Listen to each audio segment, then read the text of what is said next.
जय सिया राम मित्रों स्वागत है आप सभी लोगों का अपने इस YouTube चैनल लाइफ ऑफ सनातनी में। और स्वागत है आप सभी लोगों का श्री रामचरितमानस रामायण के एक और नए अध्याय में।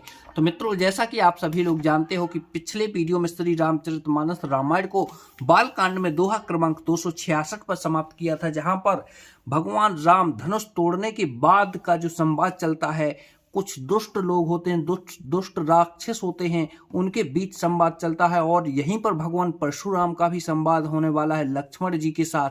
चलिए, तो बहुत ही आनंद यहाँ पर आने वाला है। तो मित्रों, वीडियो को लास्ट तक जरूर देखें और यहाँ पर भगवान परशुराम और लक्ष्मण के बीच जो संवाद होने वाला है उसका आनंद जरूर उठाएं। यदि आप लोगों ने पिछला वीडियो नहीं देखा है तो आप लोग चैनल पर जाकर जरूर देख सकते हैं। चलिए मित्रों, यहाँ से आगे बढ़ते हैं। देखहु राम ही नयने भरी, तज ईर्षा मधु कोहु, लखन रोसु पावके प्रबले, जानि सलभे जनि दोहु। ईर्ष्या, घमंड और क्रोध छोड़कर नेत्र भरकर श्री राम जी की छवि को देख लो। लक्ष्मण के क्रोध को प्रबल अग्नि जानकर उसमें पतंग मत बनो। बैनते बल जिम चहे कागू, जिम ससु चहे नांग अरि भागो, जिम चहे कुसुग अकारन कोही, सब संपदा चहे स्यो द्रोही। जिस गरुड़ का भाग कौआ चाहे सिंह का भाग, खरगोश चाहे बिना कारण ही क्रोध करने वाला, अपनी कुशल चाहे शिव जी से विरोध करने वाला, सब प्रकार की संपत्ति चाहे। लोभी लोलुप कल कीर्ति चहाई, अकलंकिता की काम लहाई। हरिपद विमुख परम गति चाहा, तस तुम्हारे लालचु नर नाहा। लोभी लालची सुंदर कीर्ति चाहे, कामी मनुष्य निष्कलंकता चाहे तो क्या पा सकता है। और जैसे श्री हरि के चरणों में विमुख मनुष्य परम गति मोक्ष चाहे, हे राम, हे राजाओं, सीता के लिए तुम्हारा लालच भी वैसा ही व्यर्थ है। कोलाहल सुनि सिए सकानी, सखी लबाई गई जहें रानी। राम सुभाए चले गुरु पाही, सिए स्नेहु बरनत मन माही। कोलाहल सुनकर सीता जी संकित हो गईं। तब सखियां उन्हें वहां ले गईं जहां रानी सीता जी की माता थी। श्री रामचंद्र जी मन में सीता जी के प्रेम बखान करते हुए स्वामी स्वभाव की चाल से गुरु जी के पास चले। राने सहत सोच बस सिया, अब्धो विविध काहे करनिया। भूप बचन सुन इत उत कहीं, लखन राम डर बोल न सकहीं।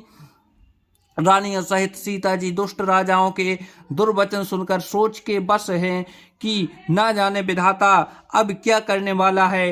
राजाओं के वचन सुनकर लक्ष्मण जी इधर उधर ताकते हैं, किंतु श्री रामचंद्र जी के डर से कुछ बोल नहीं सकते। आरोने नायने भुकुटी कुटिल, चित्तबत निरपहि सकोप। मनहु मत गजगन निरखे, सिंह किशोर ही चोप। उनके नेत्र लाल और भौहें टेढ़ी हो गईं और वे क्रोध से राजाओं की ओर देखने लगे, मानो मत वाले हाथियों का झुंड देखकर सिंह के बच्चे को जोश आ गया हो। खर भरु देख बिकल पुर नारी, सब मिल देह मही पहे गारी। तेह अवसर सुन से धनु भंगा, आयो भृग कुल मंग कमल पतंगा। खलबली देखकर जनकपुरी की स्त्रियां व्याकुल हो गईं और सब मिलकर राजाओं को गालियां देने लगीं। उसी मौके पर शिव जी के धनुष का टूटना सुनकर भृगकुल रूपी कमल के सूर परशुराम जी आए। देख मही पे सकल सकुचाने, बाज झपट जनु लवाज लुकाने। गौर शरीर भूति भल भ्राजा, बाल विशाल त्रिपुंड विराजा। उन्हें देखकर सब राजा सकुचा गए, मानो बाज के झपटने पर बटेर लुक छिपे गए हों। गोरे शरीर पर विभूति भस्म बड़ी फब रही है और विशाल ललाट पर त्रिपुंड विशेष शोभा दे रहा है। शीश जटा शिशु बंधन सुहावा, ऋष बस कछुक अरुण हुई आवा। भुकुट कुटल नयन ऋष राते, सहज चित्तवत मनहु रिसाते। सिर पर जटा है, सुंदर मुख चंद्र क्रोध के कारण कुछ लाल हो आए हैं, कुछ लाल हो आया है। भौहें टेढ़ी और आंखें क्रोध से लाल हैं। सहज ही देखते हैं तो भी ऐसा जान पड़ता है मानो क्रोध कर रहे हैं। वृषभ कंधे और बाहु विशाला, चार जनेऊ माला मृग छाला। कटि मुनि बसन तूने दुई बांधे, धनुसर कर कुठारु कल कांधे। बैल के समान ऊंचे और पुष्ट कंधे हैं, छाती और भुजाएं विशाल हैं। सुंदर यज्ञोपवित्र धारण किए माला पहने और मृग चर्म लिए हैं। कमर में मुनियों का वस्त्र बलकल और 2 तरकस बांधे हैं। हाथ में धनुष बाण और सुंदर कंधे पर फरसा धारण किए हैं। सात बैसु करनी कठिन, बरनी न जाए स्वरूप। धरि मुनि तनु जनु वीर रसो, आयहु जहे सब भूप। शांत बेस है परंतु करनी बहुत कठोर है, स्वरूप का वर्णन नहीं किया जा सकता है। मानो वीर रस की मुनि का शरीर धारण करके जहाँ सब राजा लोग हैं वहाँ आ गया हो। देखत भृगपति बेश कराला, उठे सकल भय बेकल भुआला। पितु समेत कहीं कहीं निज नामा, चले करन सब दंड पिनामा। परशुराम जी का भयानक वेश देखकर सब राजा भय से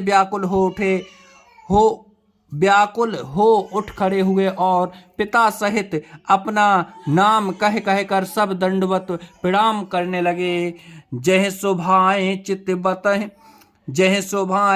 वही तु जानी, सो जानऊ जनु आए खुटानी। जनक बिहोर आए सिरुनावा, सिए बुलाए पे नाम करावा। परशुराम जी हित समझ कर ही सहज ही जिसकी ओर देख लेते हैं वह समझता है मानो मेरी आयु पूरी हो गई। फिर जनक जी ने आकर सिर नवाया और सीता जी को बुलाकर प्रणाम कराया। आशीष दीन है सखी हर सानी, निज समाज ले गई सयानी। विश्वामित्र मिले पुण्य आई, पद सरोज मेले 2 भाई। परशुराम जी ने सीता जी को आशीर्वाद दिया। सखियां हर्षित हुई और वहां अब अधिक देर ठहरना ठीन ना समझकर बेसयानी सखियां उनको अपनी मंडलियों में ले गईं। फिर विश्वामित्र जी ने आकर मिले और उन्होंने दोनों भाइयों को उनके चरणों पर गिराया। राम लखन दशरथ के ढोटा, दीन आशीष देख भल जोटा। राम ही चितहि रहे थक लोचन, रूप अपार मारे पद मोचन। विश्वामित्र जी ने कहा, हे राम और लक्ष्मण राजा दशरथ के पुत्र हैं। उनकी सुंदर जोड़ी देखकर परशुराम जी ने आशीर्वाद दिया। कामदेव के भी मद को छुड़ाने वाले श्री रामचंद्र जी के अपार रूप को देखकर उनके नेत्र थकित स्तंभित हो रहे हैं। बाहुर बिलो की विदेहि सन, कहूँ काहे अति भीरे। पूछत जाने अजान जे में व्याप्यों को शरीर। फिर अब देखकर जानते हुए भी अनजान की तरह जनक जी से पूछते हैं कि कहो यह बड़ी भारी भीड़ कैसी है, उनके शरीर में क्रोध छा गया है। मित्रों, अब यहाँ पर परशुराम का, भगवान परशुराम का जो क्रोध होगा वो अपन लोग कल के वीडियो में जानेंगे। और कल का वीडियो आपको बस इसी टाइम यानी कि सुबह 6 बजे इसी टाइम आपको देखने को मिल जाएगा। तो मित्रों, जब तक के लिए अभी वीडियो को समाप्त करते हैं। हाँ मित्रों, यदि आप लोग ये वीडियो 1-2 दिन बाद देख रहे हैं तो आप लोग चैनल पर जाकर देखिए, वहाँ पर आपको वीडियो देखने को मिल जाएगा। चलिए मित्रों, वीडियो में आगे सॉरी अब वीडियो को यहीं पर समाप्त करते हैं।